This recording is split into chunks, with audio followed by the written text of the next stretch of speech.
rain had begun shortly after dusk, a fine misting drizzle that clung to the narrow lanes of St. Mildred's on the green and blurred the light of the gas lamps into trembling halos. Inside the snug drawing-room of Lady Rosalind Brackenbury's manor, the warmth of the fire did little to soften the taut air. Her guests, 8 in total, had gathered earlier for what was meant to be an evening of bridge and brandy. Yet now the card tables stood abandoned, the decanter untouched. In the centre of the room, Lady Rosalind herself sat rigid in a high-backed chair, pale as parchment, her hands clutched tightly in her lap. "It's gone," she said for the 3rd time, her voice brittle. "My mother's necklace, the Brackenbury emeralds, they've been stolen." The declaration struck the group with the sort of hush that follows a gunshot. Sir Pemberton, who had been seated by the hearth, adjusted his spectacles with unhurried precision and regarded her over the rim. "You are quite certain it has not been misplaced?" Lady Rosalind's reply was curt. "I wore it this evening for dinner. When I retired to my room to change for bridge, I placed it in the jewellery case. 20 minutes later, it was gone. The case was locked." She paused, glancing around at her guests, each a figure of cultivated civility, each now shifting ever so slightly under her gaze. "And the key was in my pocket the entire time." That detail, the locked case, the key in her possession, hung in the air like the chime of a clock. Pemberton leaned forward, steepling his fingers. "Then either the laws of matter have been defied," he murmured, "or someone among us is rather more accomplished than they appear." "The oddest thing," Rosalind insisted, was that the only trace left in the jewellery case was a playing card, a queen of spades. Crisp, new, its edges sharp. "None of us had been playing with that deck," she added, "and I've never seen it before." A small, involuntary cough came from the corner where Reverend Maddox stood, his hands folded in the voluminous sleeves of his cassock. "It's probably a prank," he said, though his tone lacked conviction. No one answered him. The scene, as Pemberton would later remark, was almost artfully staged. The missing heirloom, the inexplicable clue, the assembly of genteel guests stranded in a country manor, as rain turned the surrounding roads to mud. Yet it was precisely the manner of the theft that made it so puzzling. A locked case implied skill, but the card, bold, theatrical, was a message of sorts. Whether meant for Rosalind, the guests, or for Pemberton himself, was yet unclear. At Rosalind's insistence, the household staff had been questioned immediately. The butler, Mr. Elphinston, swore he had not entered her chambers that evening. The maid, Clara, tearfully affirmed she had only passed through the upstairs corridor once to deliver fresh towels. No muddy prints, no forced locks, no sign of tampering. And yet the necklace, valued in the thousands, its emeralds a deep, rare green, had vanished as if into the mist. By 10 o'clock the rain had thickened to a steady drumbeat against the windows.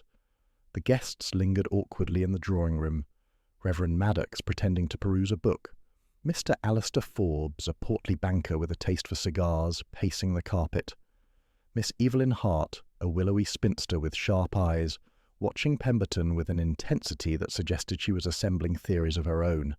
Pemberton, for his part, had requested to see the jewellery case. Rosalind led him to her chambers, where the mahogany dressing-table gleamed faintly in the lamplight.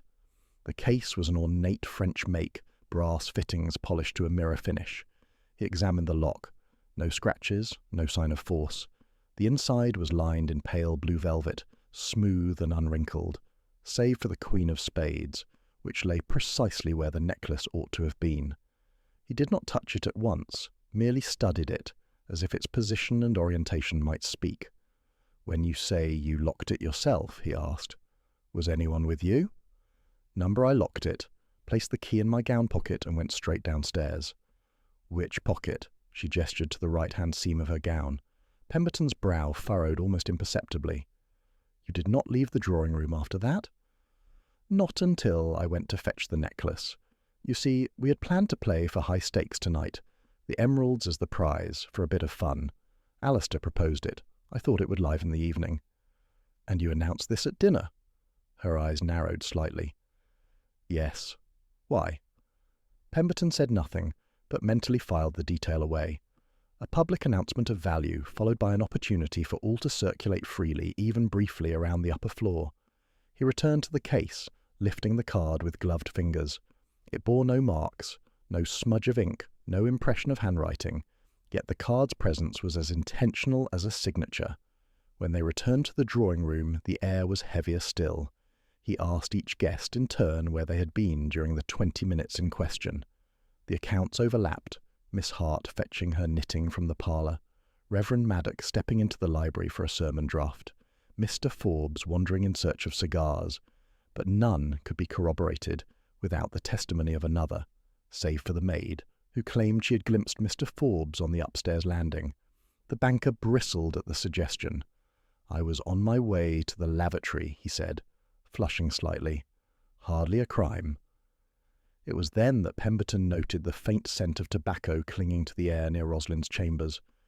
A minor detail, except that she had expressly forbidden smoking upstairs and none of the servants dared break the rule. The scent had lingered in the corridor, faint but unmistakable, much like the card in the case, small, seemingly isolated clues that might together form a pattern. By midnight, the roads were impassable, and Lady Rosalind conceded that no one would be leaving before morning. The necklace was nowhere to be found, the guests now too wary to retire. Sir Pemberton, however, seemed oddly serene, as though the constraints of the locked manor and its handful of inhabitants suited him perfectly. The crime, he thought, was not so much impossible as deliberate in its air of impossibility, and that meant the thief, somewhere in this room, was watching him as intently as he was watching them. The game had begun. The long-case clock in the hallway struck one with a resonant chime, its sound carrying through the dimly lit manor. Most of the guests had settled into uneasy stillness, each retreating to a corner of the drawing-room, as though proximity alone might invite suspicion. Lady Rosalind sat with her back ramrod straight, one hand gripping her teacup as if it were an anchor. The fire had burned low, its embers casting a dull red glow that danced across the silver tea service. Sir Pemberton, standing near the mantelpiece, appeared almost distracted, his eyes drifting idly from guest to guest. Yet there was nothing idle about the way his gaze lingered on small, easily overlooked things, the uneven way the curtains hung over the far window, the faint crease on the corner of the rug as though it had been lifted and replaced in haste, the smudge of something dark, perhaps soot, on the edge of the chessboard in the corner.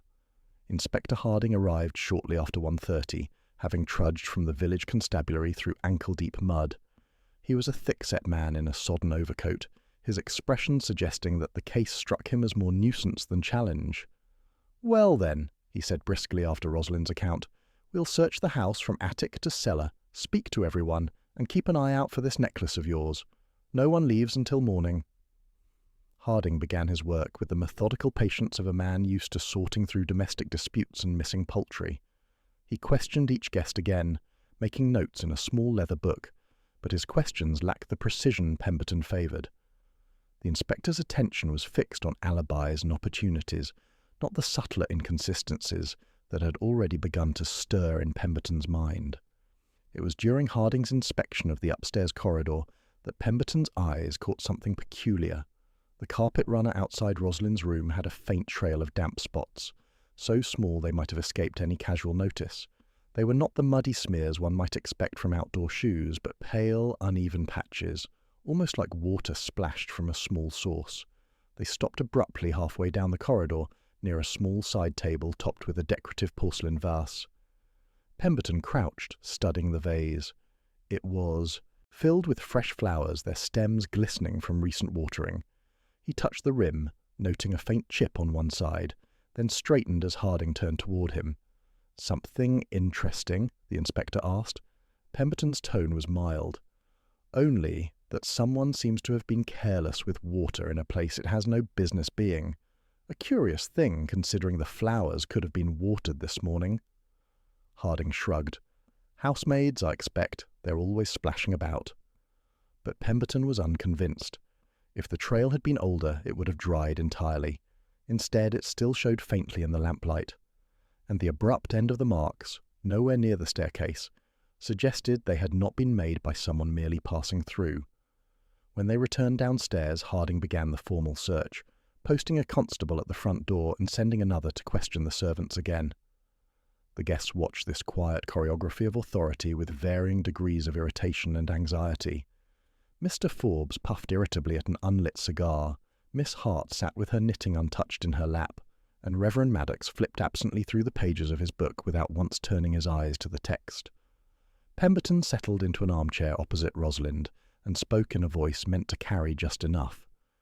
"You mentioned earlier that Mr. Forbes proposed the emeralds be offered as a prize.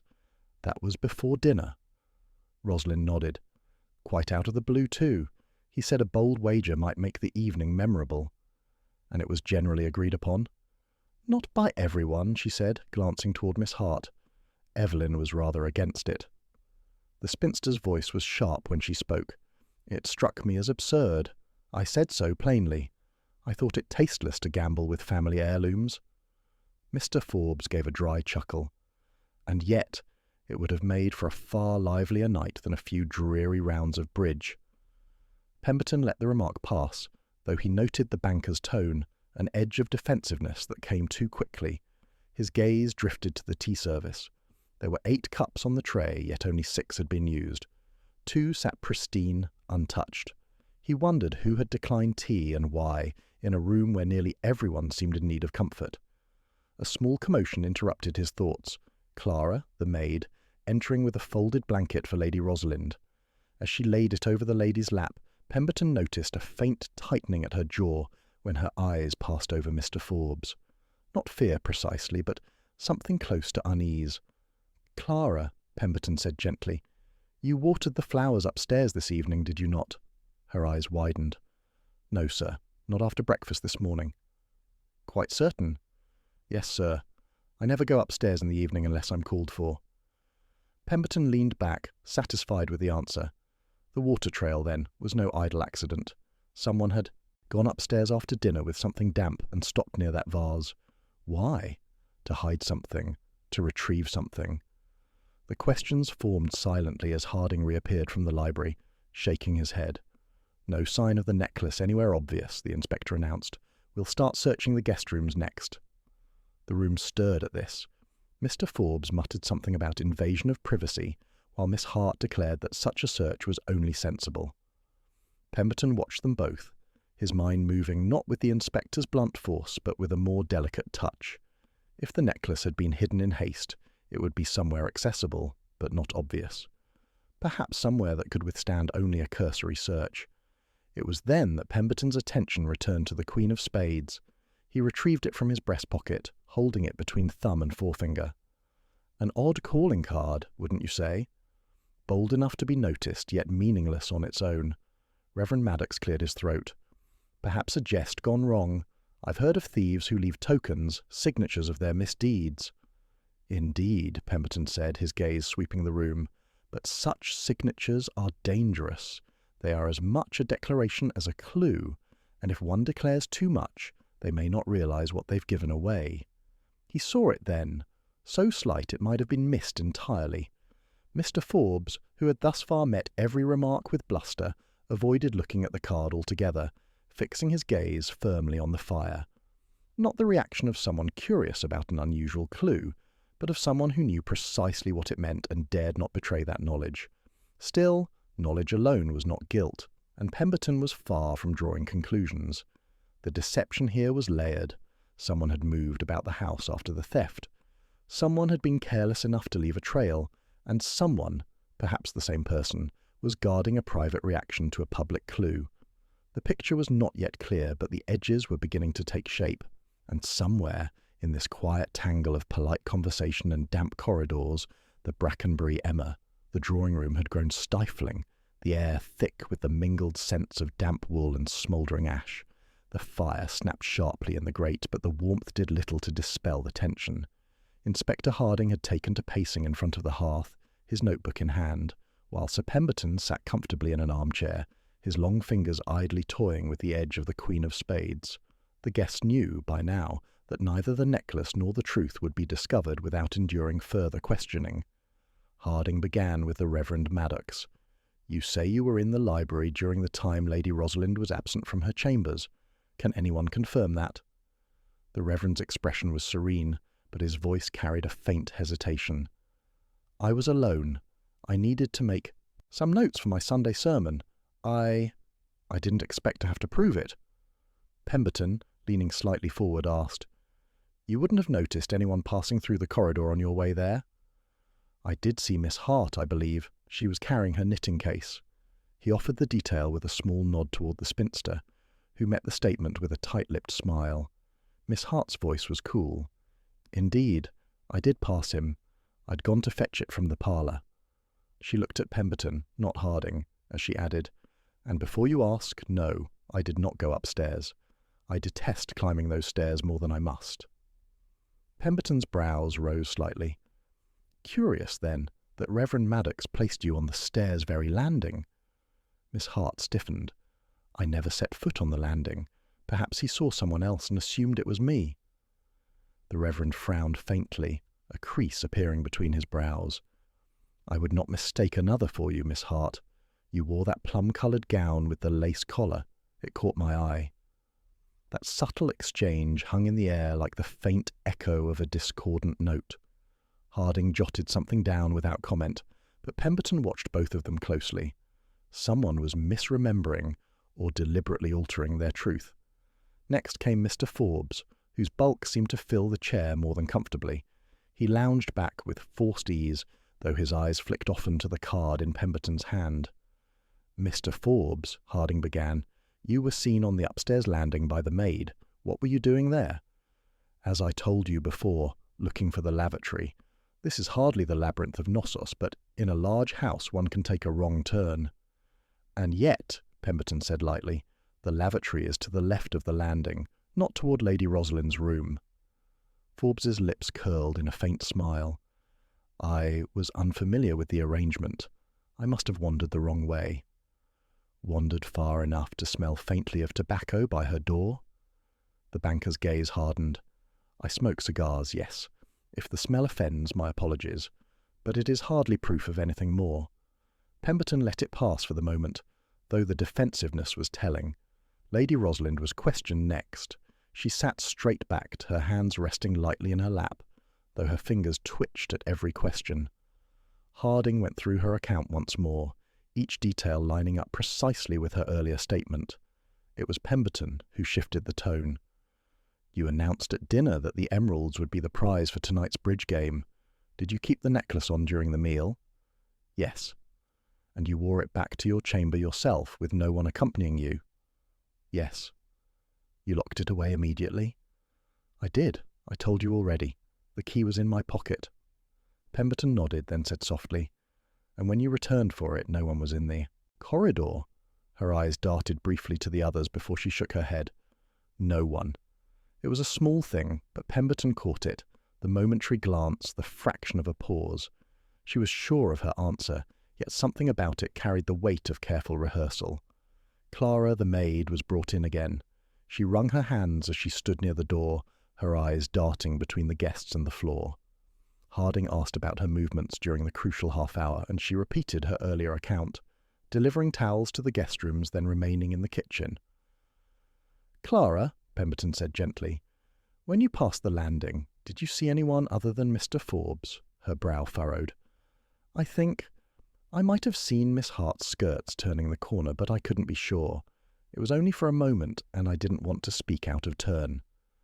This brought a quick reaction from Miss Hart, who leaned forward, her knitting still untouched. "You did not see me. I was in the parlour. I told you that already." "Perhaps," Pemberton murmured, "but the parlour is on the opposite side of the house from the stairs. The shortest route to it does pass the landing." Miss Hart's lips thinned, but she said nothing. Reverend Maddox cleared his throat. "With all due respect, I think we are losing ourselves in shadows. Surely the obvious suspect is the one actually caught upstairs." Forbes bristled at that, while Harding intervened with a raised hand. "We'll have none of that until the search is complete." The inspector moved on to question the remaining guests, though most had little to add. Small inconsistencies began to weave themselves into the fabric of the evening's events. Someone claimed to have heard Rosalind's door close when she said she'd left it shut. Another remembered seeing a light under her door during the time she claimed to have been in the drawing room. Each contradiction was small enough to dismiss, yet together they suggested a web of shifting truths. Pemberton, silent for long stretches, let the words settle in his mind like chess pieces on a board. Every statement was a move, and some moves were meant to distract from the real game. At last, Harding announced that the guest rooms would be searched, starting with Mr. Forbes's. The banker rose with obvious reluctance, muttering about privacy and insult. When he left the room with the inspector, the atmosphere shifted subtly. Conversation resumed in low tones, though Pemberton noticed Rosalind watching the doorway as if expecting something. It was then that he addressed Miss Hart quietly. "You were very firm about not going upstairs, yet Clara's accounts suggest otherwise. Why the insistence?" Her eyes flashed. "Because I did not go upstairs. If people wish to drag my name into this simply because I refused to sip tea and nod along, then so be it." Pemberton inclined his head. "Curious that you and the Reverend both seem certain of your own truth, yet those truths cannot coexist." Miss Hart said nothing, her gaze fixed on the fire. Moments later Harding returned, holding nothing but a slightly damp cigar case he said had been found in Forbes's bedside drawer. "Not the necklace," the inspector said, "but it smells of the same tobacco you mentioned earlier." Forbes grunted. "So I smoke. Arrest me for it, why don't you?" Pemberton's eyes moved from the banker to Rosalind, then back to the Queen of Spades resting on the mantel. The contradictions were tightening like threads on a loom, drawing the pattern closer. He was beginning to see where some of those threads crossed, though whether they pointed to greed, revenge, or something more personal, he could not yet say. But he was certain of one thing. Not everyone in the room feared being accused. At least one person feared something else entirely, the truth of why the necklace had been taken. Alds lay hidden, waiting for the right eye to find them.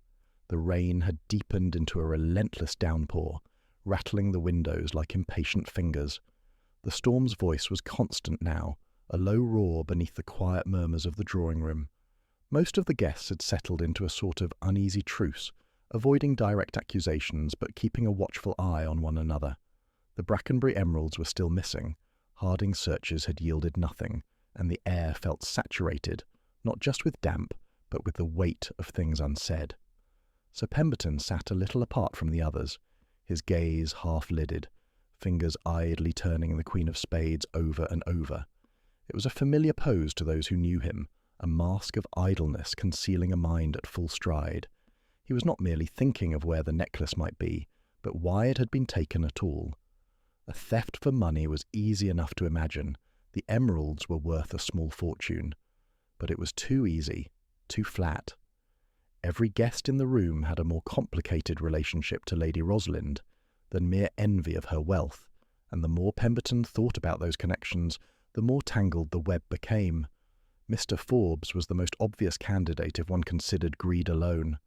The banker's finances were known to be solid, but solid in the way of men who keep their appetites fed by constant expansion. Pemberton had once heard him speak of speculative ventures, with a glint in his eye that belonged more to a gambler than a cautious financier.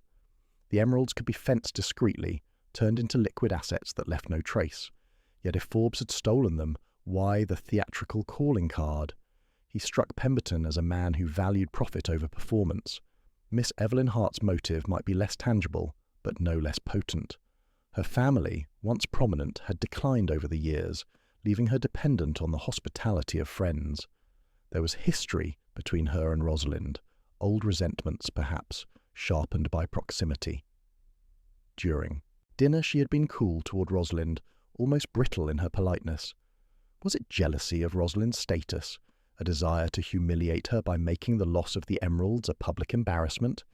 Yet Miss Hart's defiance in denying she'd gone upstairs felt almost too vehement, as if the truth, whatever it was, had less to do with the theft and more to do with something she was determined to keep private. The Reverend Maddox was an odd case. On the surface, he had no conceivable use for a stolen necklace. But Pemberton had learned over the years that piety and vice were not mutually exclusive. Maddox had been unusually insistent in drawing suspicion away from himself, and perhaps more telling, he had twice attempted to guide the conversation toward Forbes as the likely culprit. The Reverend's finances were not public, but a clergyman could easily find himself in debt, especially if he was the sort to believe he could gamble just this once for a good cause. And then there was Lady Rosalind herself.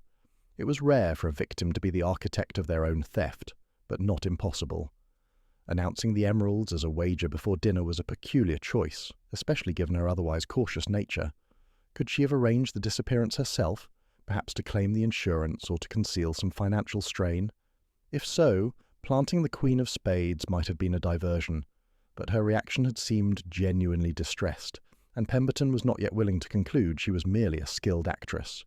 The Queen of Spades itself was a nagging anomaly. It was deliberate, confident, even playful, a flourish one would expect from someone with a taste for drama, or a desire to send a message only certain eyes would understand. It might point to a personal grudge, or to an inside joke, twisted into a signature. Harding had finished his latest sweep and now stood by the door, shaking his head. "We've gone through every guest room, the library, and the kitchen. Nothing. If it's here, it's hidden in a way we'll only find by tearing the place apart." Rosalind's voice was tight. "We will not dismantle my home like a police barracks." Pemberton glanced toward her. "That would hardly be necessary if the thief is confident the search will fail." Forbes gave a short laugh. "And you think that's me, do you?" "I think," Pemberton said mildly, "that every one of us in this room has a reason to wish the emeralds were no longer in Rosalind's possession. What differs is the nature of that wish." He rose and moved slowly around the room as he spoke. "Greed is obvious enough. Wealth changes hands easily when its form is gold or jewels. Revenge is another matter. It does not require the thief to profit, only for the owner to suffer. Jealousy, too, can drive an act whose logic is opaque to outsiders. And fear. Fear can lead to extraordinary measures if one believes exposure is imminent." He stopped by, the chessboard in the corner, running a finger over the dark smudge he had noticed earlier. "The difficulty is that one motive rarely acts alone. A person may want money, but also the satisfaction of seeing someone brought low. They may wish to keep a secret, but also to settle an old score." Miss Hart spoke sharply. "And what do you suppose my tangled motives are, Sir Pemberton?" He looked at her evenly. "I suspect you fear being seen in a certain place at a certain time tonight. Whether that place was near the scene of the crime or merely adjacent is not yet clear, but fear of being seen is a powerful thing." She stiffened but said nothing. He turned to Maddox. "And you, Reverend, I think you fear being suspected, so much so that you've gone out of your way to suggest others. That can be a defensive reflex, or it can be a diversion." Maddox's mouth tightened. "This is absurd." Pemberton let the protest pass and moved to Forbes. "You, sir, do not strike me as afraid. Irritated, yes. Indignant, certainly. But I wonder, are you irritated because you are wrongly suspected, or because you are being forced to wait for the moment you can slip away with what you've taken?" Forbes met his gaze with a hard, steady look. "If I had it, I'd be halfway to London by now. You know that." "Yes," Pemberton said softly, "and that's what troubles me." The storm outside gave a sudden gust, rattling the panes. Harding began to speak, but Pemberton lifted a hand. "We have threads enough for a tapestry, but none yet that bind the picture together. Each of you has a piece of the puzzle, though you may not realize it. Or you may hope I will not see how it fits." He returned to his chair, the Queen of Spades balanced on his knee. "This card was left for a reason. Until I understand that reason, the rest is smoke. But I will understand it, and when I do, the rest will settle into place." The room was silent, save for the rain. Every face held something: resentment, defiance, calculation, unease. Pemberton could almost see the web now, strands crossing in ways the suspects themselves might not recognize. Some were bound together by shared histories, others by private resentments, and somewhere in the middle was the truth. One act, many motives, and a thief clever enough to know that in a maze of lies, the hardest path to follow is the one that looks most like the truth. The storm eased toward morning, the wind dying to a low murmur, the rain's rhythm softening against the windows. A grey, half-hearted light began to seep into the manor, revealing pale faces and red eyes among the assembled guests. The night had been long, and patience was wearing thin. Inspector Harding's persistence, however, had not dulled. He returned from his latest round of searching with an air of triumph, a small velvet pouch dangling from his thick fingers. "Found it," he announced, the words cutting through the morning hush. "Hidden behind a loose board in the butler's pantry, and inside—" He upended the pouch into his palm, and the Brackenbury emeralds spilled into the light, their deep green facets flashing even in the muted dawn. A collective intake of breath filled the room. Rosalind's hand went to her mouth, her eyes wide with something that looked halfway between relief and disbelief. "Well, then," Harding said, turning toward the assembled guests, "that settles it. The pantry is on the servants' side of the house. No doubt one of them thought they could slip it away and fetch it later. We'll start with the butler." Mr. Elphinstone, summoned at once, appeared at the doorway, pale and stiff-backed. His voice was low but steady. "I've served Lady Rosalind for 20 years, sir. I would never—" Harding cut him off. "It was found in your domain, hidden in a place only the staff would know. If you've nothing to confess, we'll search your quarters next." Pemberton, seated by the window, did not move. His gaze remained fixed on the emeralds glittering in Harding's palm, though his mind was not on their beauty. Too neat, he thought, far too neat. "Inspector," he said mildly, "before you declare the matter closed, may I see the pouch?" Harding frowned, but handed it over. Pemberton turned it in his hands. The velvet was dusty at the seams, the drawstring frayed on one side. He loosened the string, peering into the lining, then ran a thumb over the fabric's inner surface. "It's a curious thing," he murmured. "The dust here is not the fine, dry dust of a pantry corner. It's faintly gritty, more like the residue one finds in an unused fireplace." Harding gave a short laugh. "Perhaps the board came from a disused hearth. Irrelevant. The jewels are here, the hiding place makes sense, and the man in charge of the room has no alibi." Pemberton said, though his tone lacked agreement. "And yet, if one were to plant evidence, one might choose precisely such a place, a spot that would make an innocent party seem guilty without requiring the real thief to risk their own belongings being searched." Elphinstone looked at Pemberton sharply, hope flickering in his eyes. Harding, however, only scowled. "Sir Pemberton, I've worked enough cases to know when I have my man. The butler had opportunity, the jewels were in his pantry, and—" "And nothing," Pemberton interrupted gently. "Opportunity is not proof, Inspector, nor is convenience. This discovery is too perfectly convenient." Rosalind's voice broke in, trembling. "Are you saying this is some kind of trick? That the jewels were put there on purpose?" Pemberton inclined his head. "I am saying that a theft of this nature, planned with the theatrical flourish of a calling card, would not end with such a mundane hiding place. Whoever took these meant to be admired for their cunning, not caught by a loose board in a pantry." Forbes snorted from his seat. "Or perhaps the simplest answer is the right one. The butler did it, as in every penny dreadful." Pemberton glanced at him. "That's precisely the sort of assumption the real thief would be counting on." Harding's jaw tightened. "We'll still have to hold Elphinstone for questioning. If the real culprit meant to frame him, then he or she has succeeded, at least until we can prove otherwise." The butler was escorted out, his dignity intact, but his face pale as old parchment. Rosalind excused herself, saying she needed a moment alone to recover from the ordeal. The other guests began to murmur, the energy in the room shifting from tension to a kind of gossipy relief. But Pemberton did not share it. He remained by the window, watching the rain taper into a fine mist, his thoughts circling the inconsistencies. The water trail in the corridor, the chipped vase, the stubborn refusal of Miss Hart to admit she'd been upstairs, the Reverend's eagerness to point suspicion at others, and Forbes, always looking away from the Queen of Spades, as though afraid it might speak aloud. He considered the emeralds themselves. If they had been hidden so close to the theft, the real thief would have risked discovery before morning. That suggested the planting had been done later, after the initial searches, when the thief could slip into the pantry unnoticed. Which meant the emeralds had been somewhere else in the house until then, and might have been in the thief's possession long enough to transfer that faint gritty dust to the pouch. "Sir Pemberton," Miss Hart said suddenly, breaking into his thoughts, "do you think the necklace is still in danger?" "In danger?" he asked, turning to her.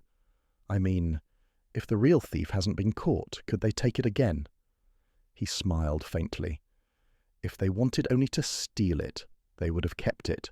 No, Miss Hart, what remains is not the danger to the necklace, but the danger to the truth. And in that he was certain. The emeralds had been returned to their owner, the inspector had his neat ending, and most of the guests believed the matter settled. But the Queen of Spades was still in his pocket, silent and mocking. Whoever had placed it in the jewellery case was not the sort to accept a false ending. The game, in their mind, was not over, it was merely paused, and when they struck again it would not be with the blunt force of theft, but with the quiet precision of someone tying up loose ends. Pemberton could almost feel the watchful eyes in the room, measuring him, weighing whether he was an obstacle to be removed or a player to be challenged. The false victory had given the real criminal time to think, and that, he knew, was the most dangerous gift of all. The rain had stopped by afternoon, leaving the grounds of Brackenbury Manor slick and glistening, the air heavy with the smell of wet stone and sodden earth. Inside, the guests had retreated to their rooms or huddled in smaller parlours, each group whispering about the inspector's success and the butler's shame. The house felt quieter now, but it was not the calm of resolution. It was the lull before a storm found its second wind. Pemberton had no appetite for idle company. He walked the corridors with the measured tread of a man thinking 3 steps ahead, his mind returning again and again to the velvet pouch, the grit and the deliberate neatness of the evidence's discovery. He could feel the shape of the deception, but not yet its boundaries. It was in the small library, a dim, wood-panelled room lined with more dust than visitors, that he stumbled across the thread that would begin to unravel it. He had been running a fingertip along the spines of forgotten histories and out-of-print novels when a particular book caught his eye. Not for its title, but for the fact that it was pulled half an inch farther from the shelf than the rest. He drew it out. It was a battered volume of local history, crimes and curiosities of Brackenbury County, its cloth cover worn at the corners. As he flipped through, a page fell open as though the spine had long since memorized the movement. There, in the dim afternoon light, a headline leapt out at him. The Blackwood Affair, 1907. The article told of a scandal more than 20 years past, an elaborate theft of a sapphire brooch belonging to the Dowager Marchioness of Brackenbury. The jewels had vanished during a winter gathering at the manor. The prime suspect then had been a young footman named Elias Blackwood, but he had vanished before arrest. Whispers of a co-conspirator among the guests had circulated, though no proof had ever been found. Pemberton's brow furrowed. He scanned further. Names of the attendees leapt out in faded ink, one of which made his pulse quicken. Reverend Miles Harcourt. The Reverend, sitting now in the drawing-room reading his Bible as though butter would not melt in his mouth, had been present for a jewel theft decades ago, under this very roof, and according to the account, Harcourt had been the last person seen speaking to Blackwood before his disappearance. It was, perhaps, coincidence, but Pemberton had little faith in coincidence. Tucking the book under his arm, he made his way to the drawing-room. Harcourt looked up from his reading, his watery blue eyes blinking in mild surprise. "Sir Pemberton," he said, "has the inspector found reason to release poor Elphinstone yet?" "On the contrary," Pemberton replied, "it seems the inspector is quite satisfied. I, however, am not. I was just reading an old account of the Blackwood affair. Curious business, wasn't it?" Harcourt's lips thinned. "That was a very long time ago." "And yet, here we are again," Pemberton said softly, "in this same house at another gathering, with another set of vanished jewels. Some would call that poetic repetition." Harcourt shut his Bible, with more force than necessary. "If you mean to suggest I had anything to do with that unfortunate business—" "I suggest nothing," Pemberton interrupted lightly. "But I do note that the co-conspirator in that case was never found, and that some of the guests present then are here now." Harcourt's jaw tightened. "You speak in dangerous insinuations, sir." "Perhaps, but danger often lies where the past has not been buried as deeply as one believes." The Reverend rose stiffly and excused himself, his departure more abrupt than polite. Pemberton watched him go, the seed of suspicion taking deeper root. That evening, while the guests were gathered for a subdued supper, Pemberton slipped into the servants' archive, a cramped, musty room tucked behind the old scullery. Shelves groaned under ledgers, house inventories, and decades of event logs kept by a meticulous butler long since past. He began pulling volumes from the early 1900s, scanning the spidery handwriting for anything connected to the Blackwood affair. What he found was a curious entry dated 3 days before the theft. Delivery. Parcel to Lady Rosalind's mother. Signed for by Miss Evelyn Hart. Pemberton sat back, the ledger resting open on his knees. Miss Hart, now a woman of perhaps 40, had been a girl of barely 20 then. And she had been here too. A connection between her and Harcourt during the earlier theft began to form in his mind. If Harcourt had been linked to Blackwood, and Miss Hart had handled a parcel shortly before the jewels vanished. He closed the ledger, dust rising in a thin cloud. 2 of his current suspects had been present for a theft with striking similarities to this one, and the necklace stolen now was not just a valuable ornament, it had been part of Lady Rosalind's family collection since her mother's time. The past was no longer just an echo, it was a blueprint. When he returned to the dining room, the air was warmer, the hum of conversation low. Harcourt avoided his gaze entirely. Miss Hart, by contrast, smiled too brightly when she saw him. It was then Pemberton knew.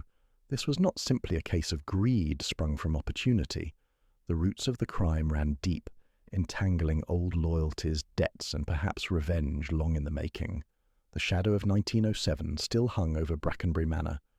And someone, he was certain, meant to finish what had begun all those years ago.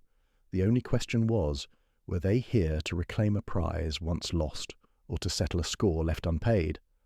Pemberton knew that the usual path, interviews, searches, polite prodding, had reached its limit. The suspects had grown careful, rehearsed. Even their silences felt prepared. If he wanted the truth, he would need to pull them off balance. The idea came to him while standing at the great hall's window, watching the wind rattle the bare branches outside. A storm was blowing in from the east. The sudden squall reminded him of an old army. Trick! How, during his service in the colonies, they'd flushed out double dealers not by interrogation, but by introducing a single controlled lie into the camp and seeing who carried it where. It was crude in its way, but human nature had a habit of betraying itself when it thought it held an advantage. He would plant bait, something too tempting for the guilty to ignore. That evening he made his way to the drawing-room, where most of the guests had gathered for brandy and conversation. He spoke just loud enough for the right ears to hear, leaning casually against the mantelpiece as if sharing an idle observation. "Curious thing," he said to no one in particular. "The inspector tells me they've found a trace of blue enamel in the west wing corridor. Same kind used on the clasp of Lady Rosalind's necklace. Seems it must have been dropped during the thief's flight. Remarkably, he thinks it came loose when the clasp was hastily repaired not long ago. I dare say, if one searched for that repair, one might find the necklace itself." It was utter fabrication. No enamel had been found, and the clasp was still a mystery to him. But the point was never the truth. It was to see who twitched. The reactions came in a wave. Most looked politely puzzled, some leaned in with interest, but 2 faces stood out. Miss Evelyn Hart froze mid-sip of her sherry. It was so slight that another might have missed it, but Pemberton saw the faint tightening in her grip on the glass, the barest flick of her eyes toward Harcourt before she remembered herself. Harcourt, for his part, did not look at her at all. Instead, he sank further into his chair, his knuckles whitening around his cane. He stared at the fire as though it had just accused him of something. Neither spoke. That was the crack. Pemberton decided to widen it.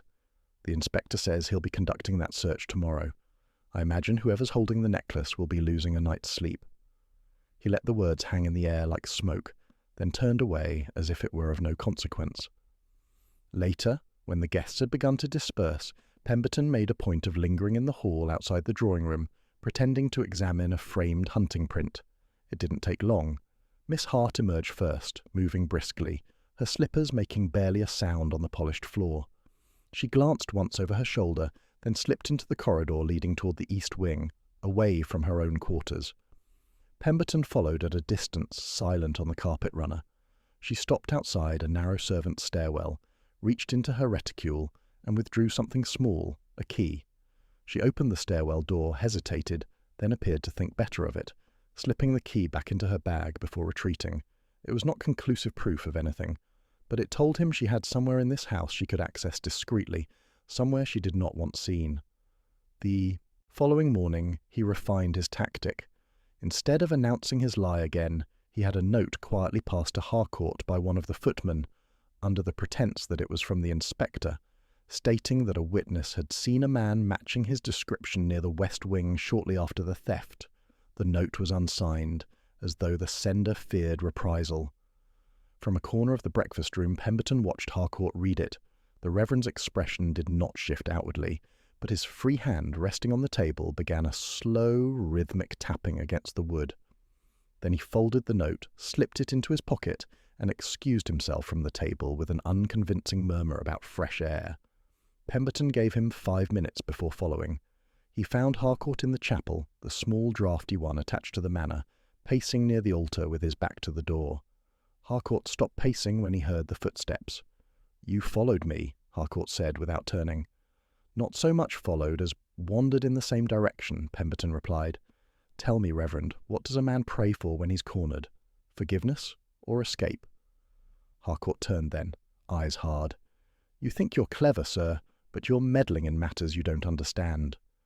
"That may be so," Pemberton said, "but I understand enough to know that truth weighs heavier on some than others. Miss Hart, for example. She seemed troubled by the idea of a search. I imagine she has reason, as perhaps do you." Harcourt's jaw worked, but he said nothing. Pemberton stepped closer, lowering his voice. "If there is something between you, something that began long before this week, it will come out. The question is whether you tell it yourself or allow others to drag it into the light."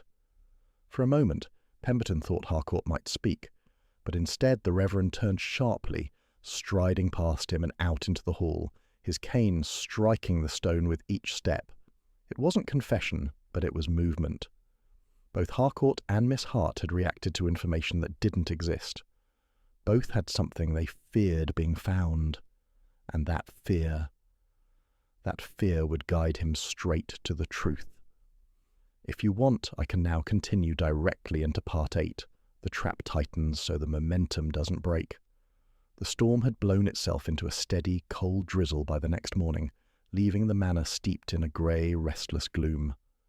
Pemberton rose early, intending to use the quiet hours to comb through the west wing, ostensibly to verify his own fabricated story, but in truth to see if any unguarded moment might reveal something genuine. Instead, he was met in the corridor by Inspector Lyle, looking pale and sour, his moustache bristling like a hedgehog in distress. "It's gone," Lyle said without preamble. "What's gone?" Pemberton asked, though the sharpness in the inspector's tone already told him this would not be some trivial misplacement. "The ledger, the estate's guest ledger from the last 2 years. Lyle's voice was clipped. "It was locked in my case last night. The lock's been forced, pages torn clean out, specifically the entries from the fortnight before Lord Elmeridge's death. That ledger had been the first solid thread they'd found linking multiple guests, past and present, to the same obscure set of dates and gatherings. More importantly, it was where Pemberton had noted a curious overlap between Harcourt's last visit and one of Miss Hart's, an overlap neither had volunteered. Pemberton's mind raced. Someone in this house had known that the ledger mattered. Someone had taken a calculated risk to remove it, and to do so under the inspector's nose. "Was anything else disturbed?" Pemberton asked. "Nothing I can tell," Lyle said. "Just the ledger, and whoever it was knew my habits. I keep the case in my quarters, and I'm a light sleeper. They must have used a key to come and go. That meant the culprit had access to the staff's master keys, or an identical copy." Pemberton thought of Miss Hart's key in the stairwell, and Harcourt's tendency to disappear without explanation. By mid-morning, the disappearance of the ledger had become a whisper in every corner of the house. Guests murmured over teacups. The servants wore expressions of studied ignorance, and yet Pemberton could feel the shift. An invisible cord of tension pulled tighter between them all. Trust, already delicate, now threatened to snap. He decided to turn the loss into an opportunity. Whoever had taken the ledger might believe themselves ahead now, emboldened enough to make another move. The challenge would be to make them think they still needed to act quickly. At luncheon, Pemberton let slip, in the same careless tone he'd used before. "Of course, the ledger's only part of it. The inspector's other records remain untouched. cross-references, addresses, notes of conversations, all in a secure place.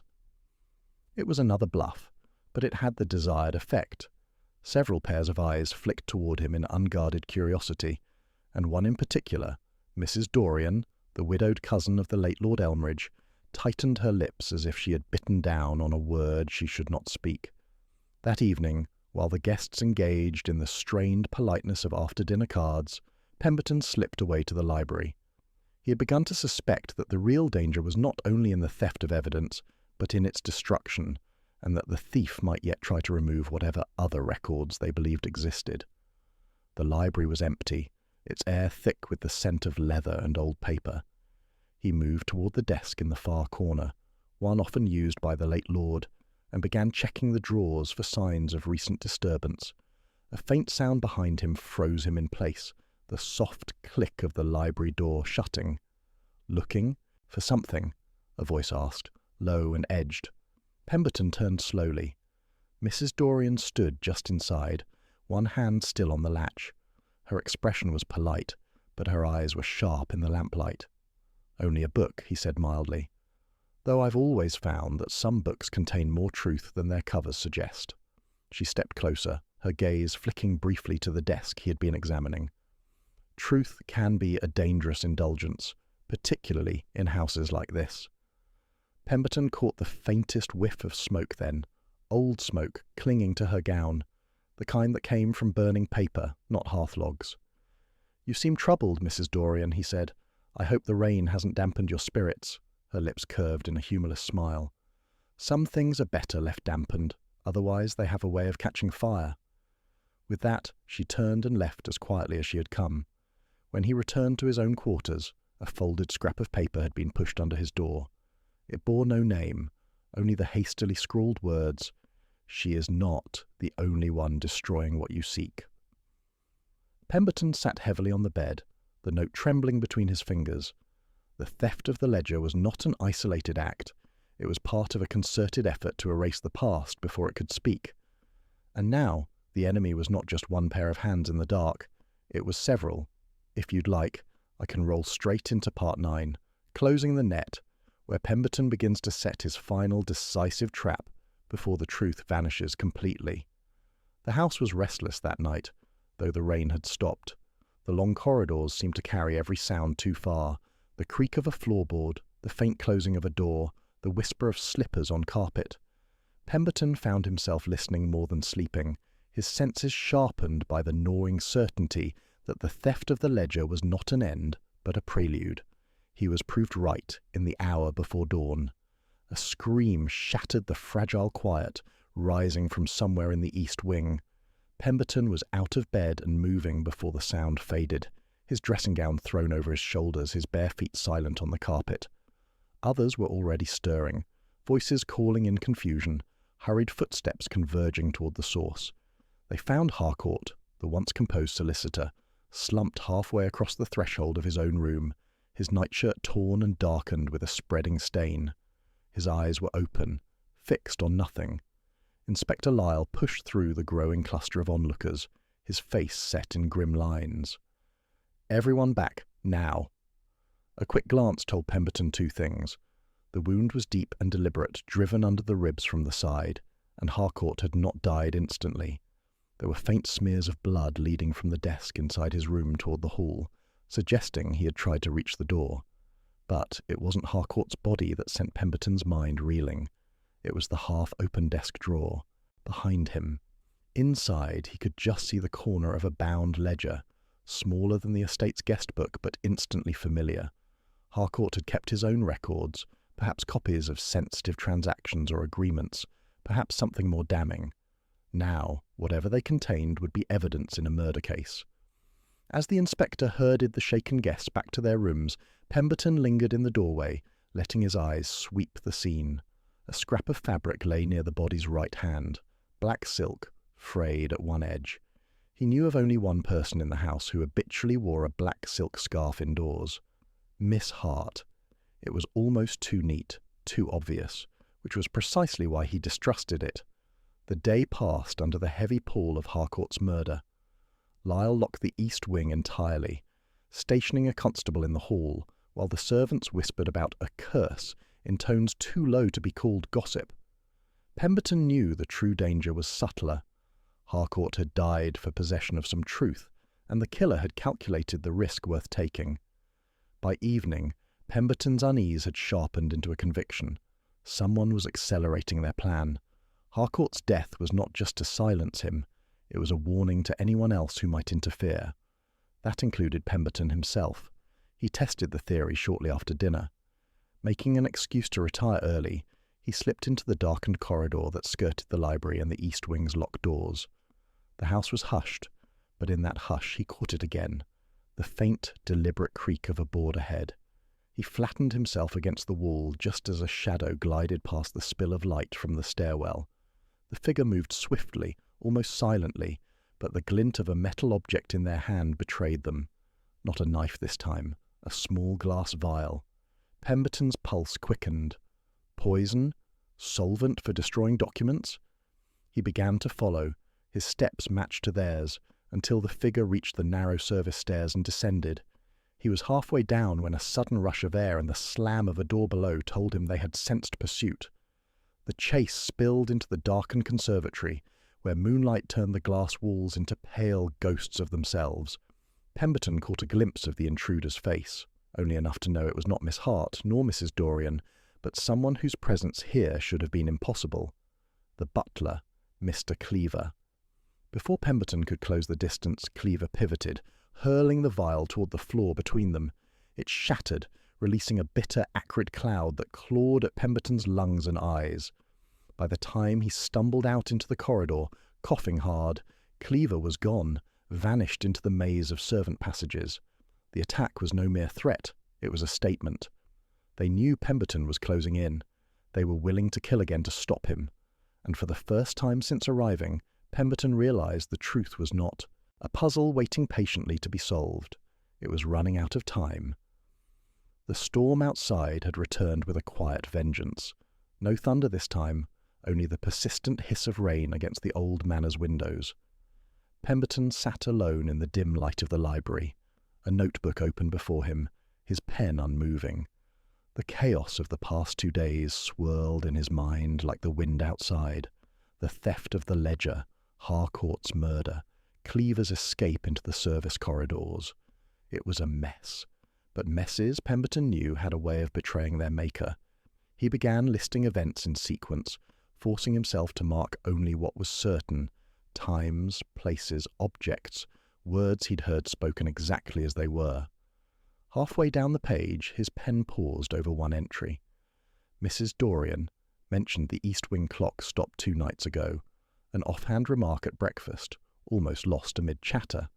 At the time, it had seemed unimportant, but now...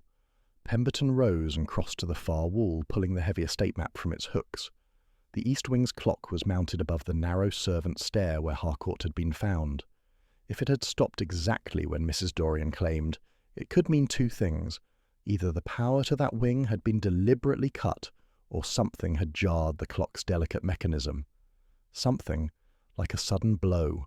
He remembered the blood smears leading from Harcourt's desk to the hall. The first smear had been high on the wall, at shoulder height, as though made when Harcourt stumbled against it. If the struggle happened there, near the clock, then the killer had likely been waiting in that very spot, in darkness. And then another piece slid into place, cold and sharp. Miss Hart's black scarf. It had been found near Harcourt's hand. Too convenient. But if it wasn't hers, if it had been planted, then the killer had been counting on everyone noticing it, the same way they'd counted on the stopped clock.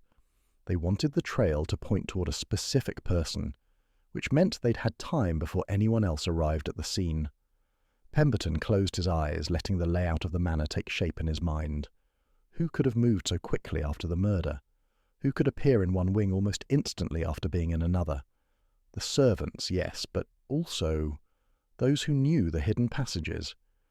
He thought of Cleaver again, the way he had vanished into the narrow servant ways after the conservatory. A man like that could move through the manor unseen, place a scarf where it would be found, slip back into a room before suspicion arose. But there was still one hole in the theory. Why kill Harcourt at all? Pemberton returned to his notes, flipping back to the earliest entries. Harcourt's ledger. Harcourt's private ledger. What if Cleaver hadn't been after the estate's books in the first place? What if Harcourt had kept something far more dangerous than financial records? Something from the past. And there it was, a detail so small he'd nearly dismissed it. During their first interview, Harcourt had mentioned knowing the estate long before Mrs. Dorian inherited it. He had been here before, under the previous owner, an uncle of hers, now dead under what the inspector had called unfortunate circumstances. The pattern was no longer vague lines, it was becoming a map. Harcourt had been tied to the estate's past, the same past Cleaver had served through, a past in which certain secrets were better left buried. And then the smallest detail of all fell into place. When Pemberton had first met Cleaver, the butler had been polishing the silver tea set in the dining room. He'd done so with a folded scrap of black silk in his hand. Not a scarf, but an old, fraying glove liner. Harcourt's murderer hadn't stolen Miss Hart's scarf at all. They'd used a piece of their own clothing, one that could pass for hers in dim light. The scarf was never the point. It was the distraction. Pemberton closed the notebook and leaned back, letting the rain's steady rhythm fill the silence. The truth had been there the entire time, not in the grand betrayals or violent moments, but in the habits, the idle words, the ordinary objects no one thought to question. Now he had the shape of it, the pattern. The only question left was whether he could use it before the killer struck again. The rain had slowed to a mist by morning, a thin veil clinging to the manor's stone walls. Inside, the air was heavy, not just with dampness, but with expectation. Inspector Hales thought the case was nearing its end. Pemberton knew better. He had slept little, replaying the pattern over and over in his mind. The scarf, the stopped clock, the vanishing ledger. It all fit, but only if he considered why. Why had Cleaver, or whoever had orchestrated this, taken such elaborate steps? Why not simply kill Harcourt and vanish? Because the murder was never just about Harcourt. Pemberton asked for one more round of interviews under the pretense of clarifying timelines. They gathered in the library. Mrs. Dorian pale but composed, Miss Hart stiff with resentment, Mr. Ketteridge fussing with his cufflinks, and Cleaver, expressionless, his hands folded neatly behind his back. The questioning began as before, but Pemberton's real attention was elsewhere. He was watching their eyes, their breathing, the smallest twitch of a hand when certain names or places were mentioned. It was when he asked Mrs. Dorian about the previous owner, her late uncle, that the air shifted. Her gaze flickered briefly toward Cleaver. Not anger, not fear, something stranger. Pemberton filed it away. Later, when Cleaver was alone with him, Pemberton took a gamble. "You've served here a long time," he said casually. "Longer than Mrs. Dorian's ownership, certainly. You must have known her uncle well." A pause, just long enough to confirm it mattered. "I served him, yes," Cleaver said, evenly.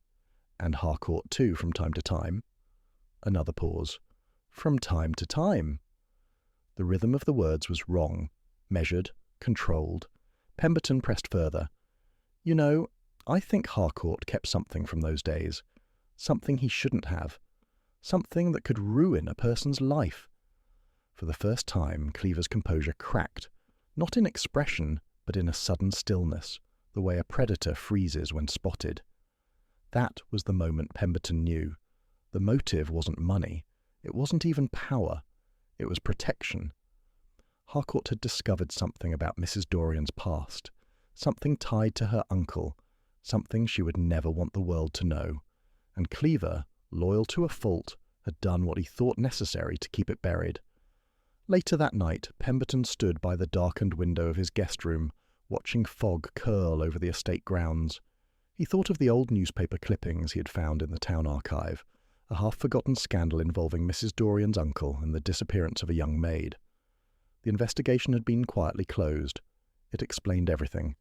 If Harcourt had found evidence of that incident, perhaps in his dealings with the estate years ago, he could have threatened to expose it. Cleaver, bound by an almost archaic code of service, would have considered it his duty to eliminate the threat. The scarf had been a red herring. The stopped clock a byproduct of the killing blow. The missing ledger, that had been the real prize, containing whatever Harcourt had uncovered. Pemberton now saw Cleaver's psychology clearly. This was not a man driven by greed or malice. He was a man who believed in the sanctity of the house, who saw himself as its silent guardian. His sense of loyalty was so absolute, so rigid, that murder became an act of service. But loyalty twisted by secrecy and fear had its own darkness. Protecting the family name had become an obsession, something Cleaver could no longer separate from his own identity. Pemberton exhaled slowly. Now that he understood why, the question became how to bring it to light without letting the truth destroy those it implicated. Because the truth, he realized, was even more dangerous than the killer himself. Some secrets, once revealed, could burn everything to the ground. The storm had returned by nightfall, wind rattling the window panes of the manor like impatient fingers. Pemberton had chosen this moment deliberately, late enough that the household was winding down, but not so late that anyone could claim surprise at being summoned. In the library, the fire threw long, restless shadows across the polished floor. On the desk lay a small, leather-bound book. Unremarkable to anyone but Cleaver, it was the ledger Harcourt had hidden, the one Pemberton had retrieved from a hollow panel in the east wing earlier that afternoon. Pemberton had left it open to a particular page, the ink faded but legible. Names. Dates. Single damning note in Harcourt's meticulous hand. Proof of the maid's disappearance. Estate cover-up. 1894. The others had been sent away. This was between him and Cleaver.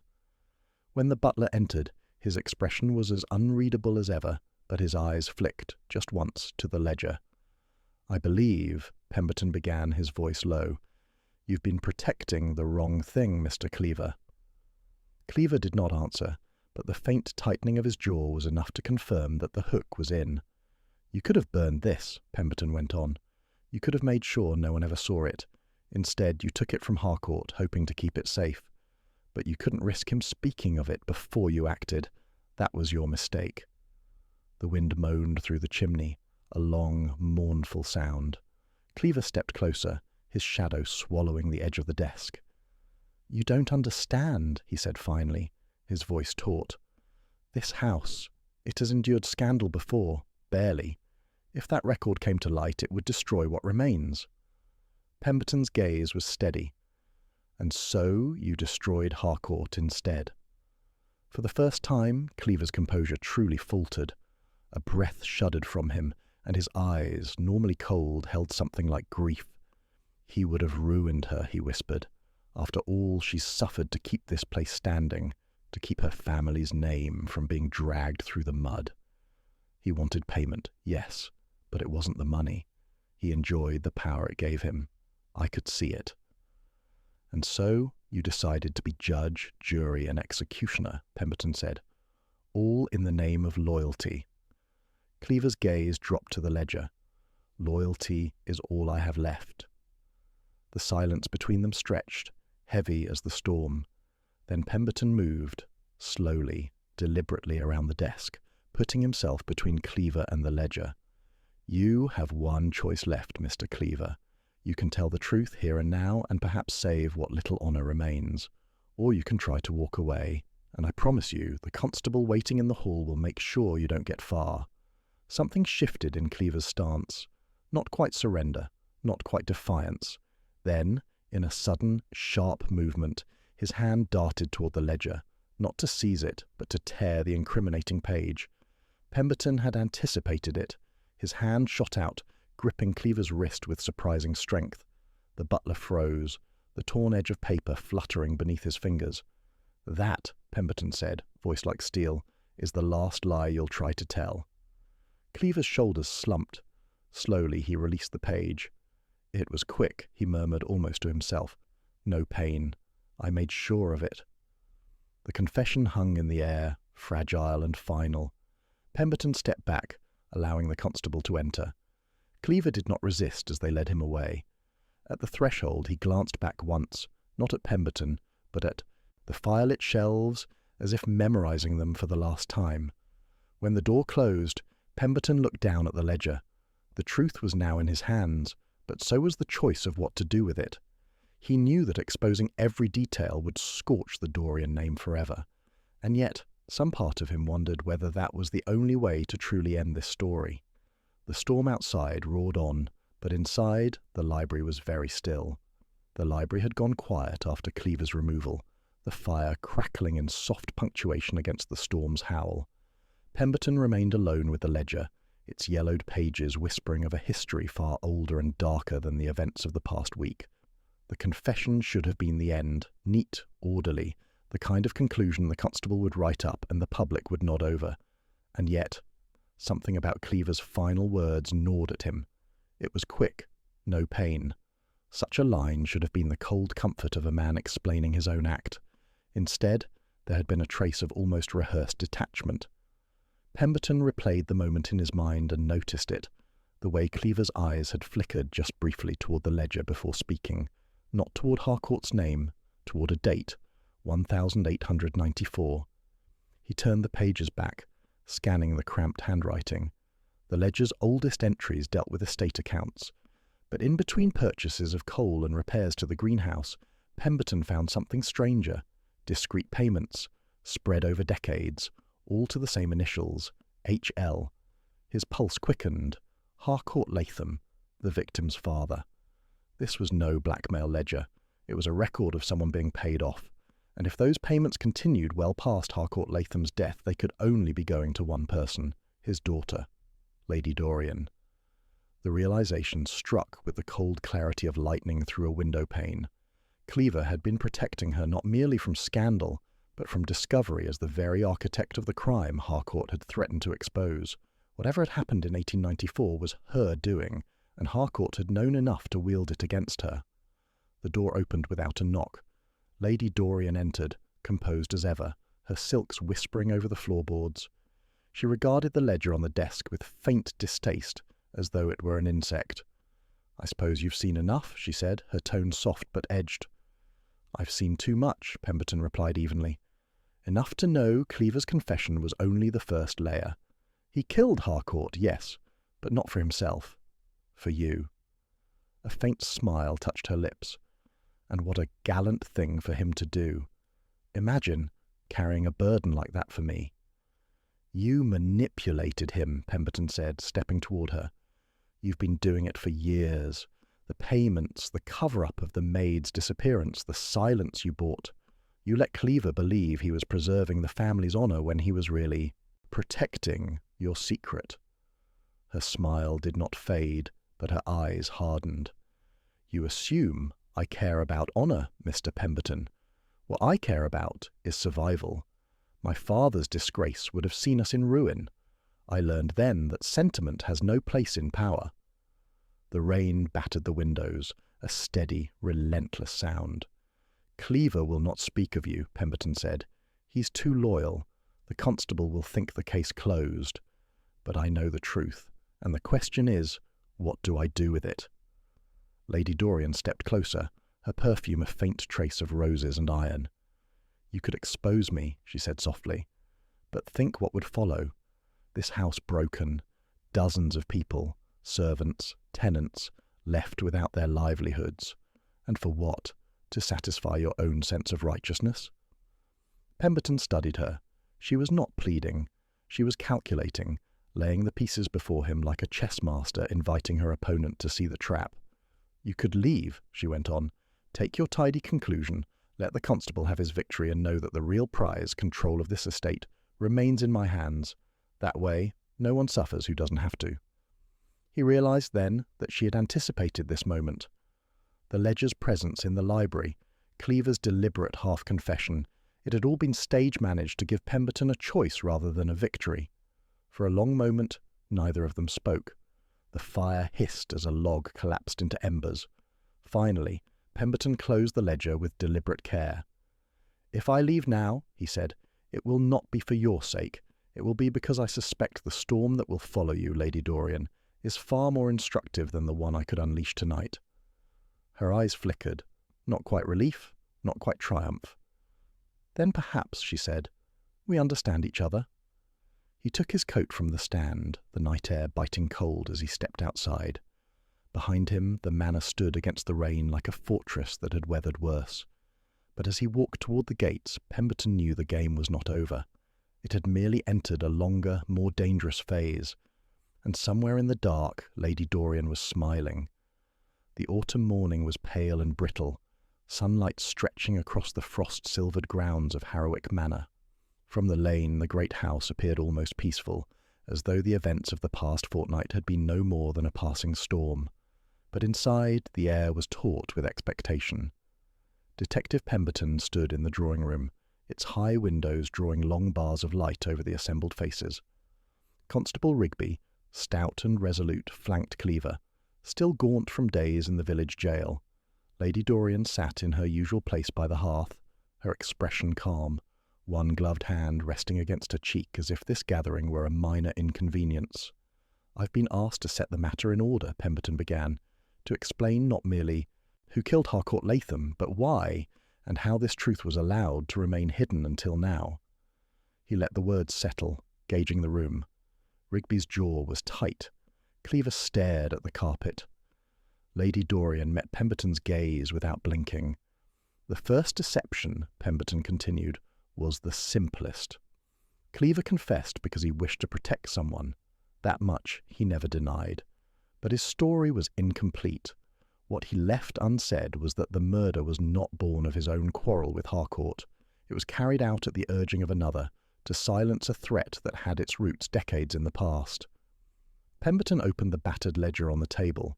This book contained the key, a series of discrete payments stretching back to 1894, all to the initials H.L. At first glance it seemed Harcourt himself had been receiving them, but the dates do not match his lifespan. The payments continued after his death, redirected to his surviving heir, Lady Dorian. Rigby's brow furrowed.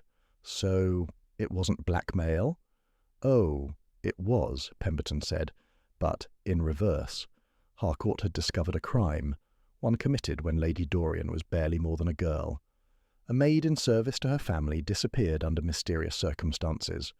The police of the day suspected foul play but lacked evidence, and so, for silence, her father paid, and Lady Dorian continued the payments after his passing. Harcourt threatened to expose this, and that, Constable, was his death warrant." Cleaver's hands clenched at his sides. "I did what had to be done." His voice was hoarse. "She's all I've ever served, all I've ever known." Pemberton's tone remained steady. "Cleaver, loyalty is a noble thing, but when it shields the guilty, it becomes complicity. Lady Dorian allowed you to stain your hands so that hers might remain clean." For the first time, the faintest shadow crossed her face. "You make it sound so calculated," she murmured. "It was calculated," Pemberton replied. "You knew Harcourt would press his advantage. You knew he was reckless enough to try it alone, and you knew Cleaver would do whatever was necessary if you framed the threat as an attack on the family's honour. Which brings us to the second deception." He reached into his coat and produced a silver cufflink. "This was found near the scene, by all appearances belonging to Harcourt. The authorities believed it had been torn loose in a struggle. In truth, it had been planted. A gift you'd given Harcourt months before, returned to you after a quarrel, and then quietly placed at the scene by your own hand to strengthen Cleaver's false confession." Rigby turned sharply toward her. "You admit to this?" Lady Dorian smiled faintly. "If I said yes, you'd arrest me on the spot. If I said no, you'd believe Pemberton anyway. Either way, my answer is irrelevant." Her calmness unsettled the room more than any outburst could have. "The final deception," Pemberton said, "was the belief that justice would be served here in this drawing-room. But you, Lady Dorian, have arranged matters far too carefully. Cleaver's confession is signed. The evidence points to him alone. Without his retraction, the law cannot touch you, not today." Rigby bristled. "So, she walks free?" "For now," Pemberton said. "But the truth has a way of lingering, of surfacing when least convenient. I have documented every detail, every inconsistency, every hidden thread.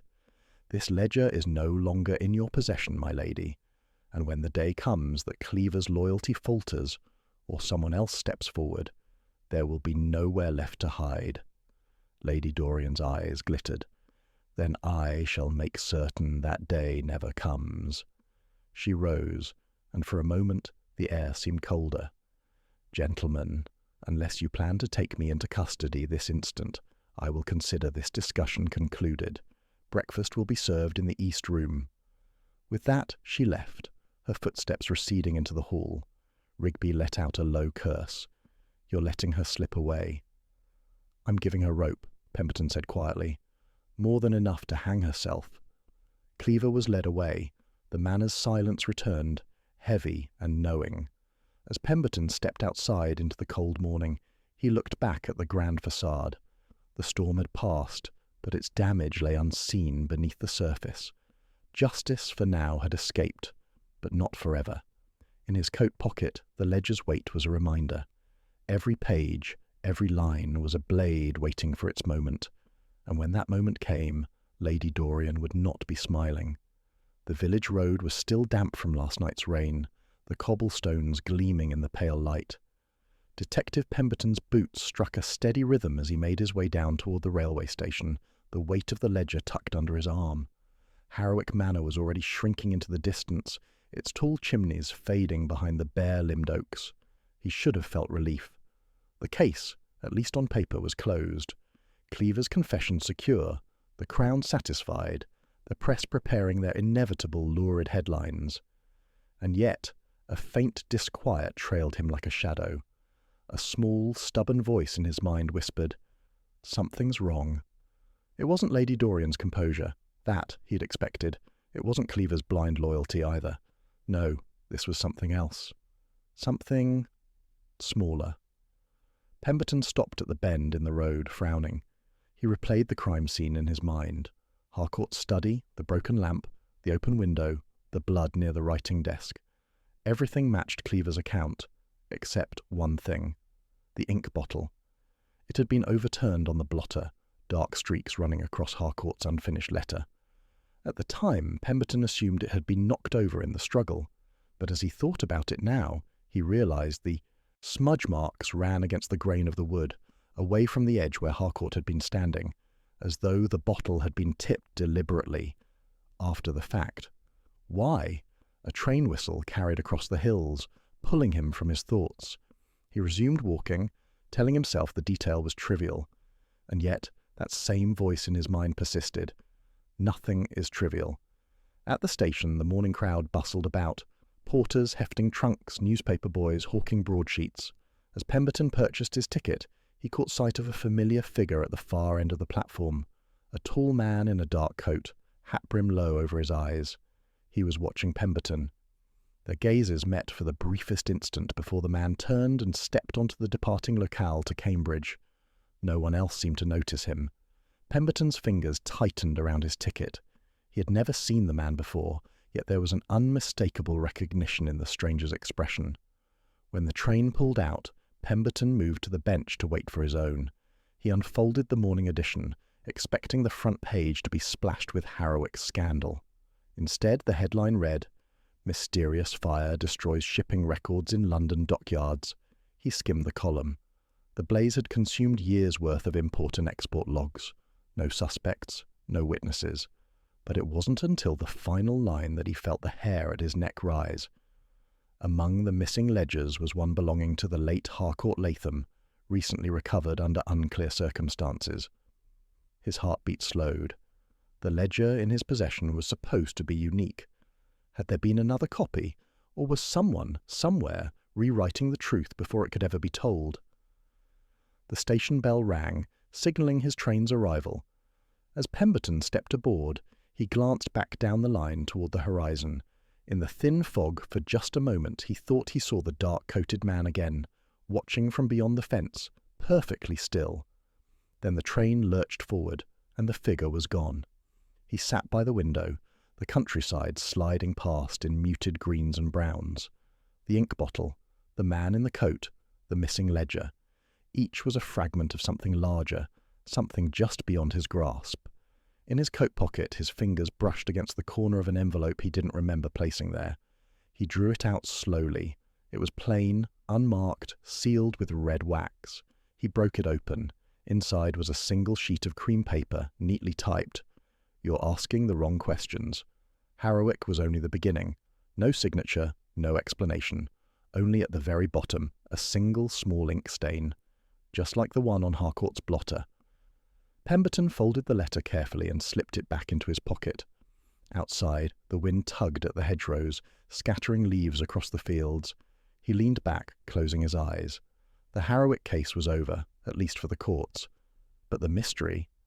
Number? The mystery had only just begun. Somewhere, someone was still moving pieces on the board, and he intended to find them. The train's whistle cut through the morning air as it carried him toward London, and toward whatever waited beyond the next turn of the game.